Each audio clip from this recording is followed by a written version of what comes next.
reach, right? Go. As a matter of fact, Robert keeps telling me that we have to do a show on this next topic because it's so important and everybody's confused about what happens when you sell, even all the realtors. So here we go.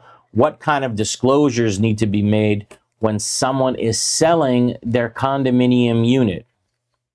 Yeah, so there's different disclosure laws, and when it comes to commercial real estate as opposed to residential real estate, big difference. And realtors have to enter into an agreement and a contract. Yes, exactly. It's like a big have a lot deal. to disclose, exactly. And when it comes to buying commercial real estate, it's always been, you heard the term caveat emptor, or let the buyer beware. Yeah. But when you're selling a residential condominium, it's anything but buyer beware, and it's more like the seller better disclose everything that they know and everything that they may know and should know. There's a lot that the seller has to disclose. And no lying in the estoppel letter. Absolutely. All right. So with the new laws, buyers want to be careful about the condominium unit that they're buying, because you could get a real You can get stuck stinker. owing a lot of money right off the bat. And you want to make sure that you're not buying a unit that's going to cost you tens of thousands of dollars in extra special assessments. This is why the market is so screwed right now, because people aren't buying it because of this. Yeah, and that's what every buyer's afraid of. So let's talk about everything that the buyer is supposed to get when the buyer signs a contract. So it's Florida Statute 718.5032A for those of you playing along at home. And it provides really a plethora of information that the buyer is entitled to when purchasing a residential condominium unit. Okay, now here's only part of the statute. And again, this is for non-developers, when a regular person just selling their unit. Each unit owner who is not a developer must comply with this subsection before the sale of his or her unit.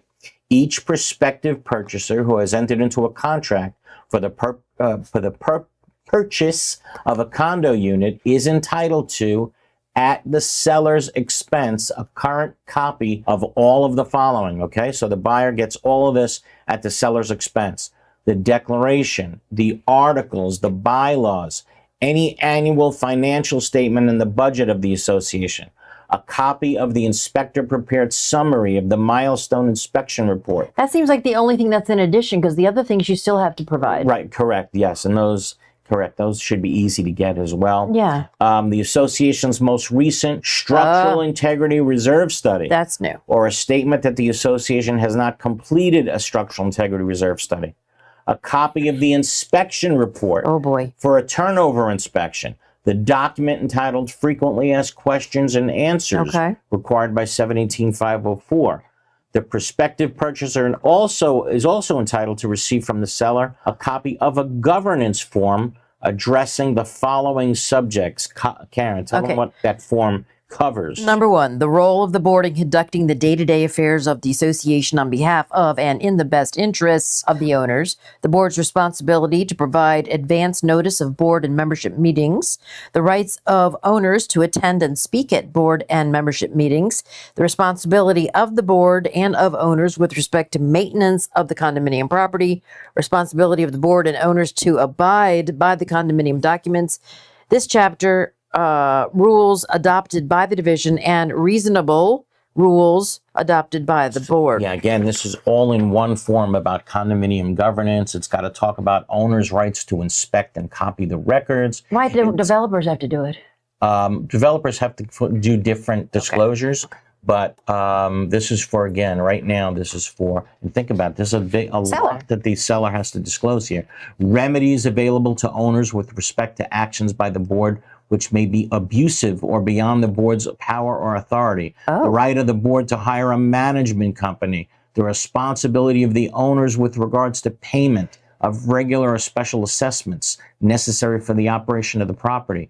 The voting rights of owners, rights and obligations of the board in enforcement of rules in the condo documents and rules adopted by the board.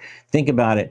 If you never moved into a condominium before, these are all the things that you would need to know about how a condominium even works. Right. So this form, this question and answer form, is basically designed as if someone had never lived in a condo before. Here's what a condo is all about. Does the realtor have this form? Who has the form? The condo's supposed to have it. Okay. Yeah, and this form cannot be filled out, by the way, by the association's management company.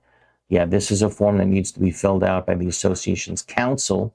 So make sure that you have it on hand, and it's a lot of information that the buyer is entitled to. And I'm sure most of you condo boards or even managers are shaking your head saying, what in the world is this condominium governance form that Eric's talking about? If you want one, all you're going to have to do is go to our blog on this topic. We're going to have a link up there. If we don't have it up there already, I'm not sure if we do, but we will have it up there by tomorrow.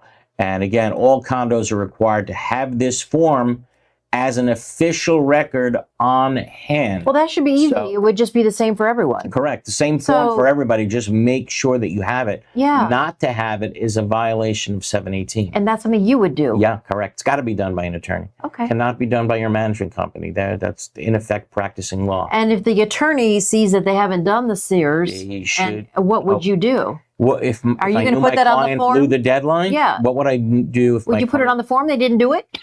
You have no choice. You can't lie in the form either, right? Yeah. But what would I do if I knew the client blew the deadline is a good question. I'd certainly cover my butt. Remember, Yeah. I don't want a building falling on my watch while I'm the Right. attorney. So I'm gonna You would have a make it fiduciary clear- duty. Yeah, I'm gonna make it really, really clear to them that the deadline was blown. You're risking the lives of everybody in the building by not doing it. I know I'm gonna cover myself that way. I can tell you for sure. And protect everybody in the building. But let's hear what our viewers have to say.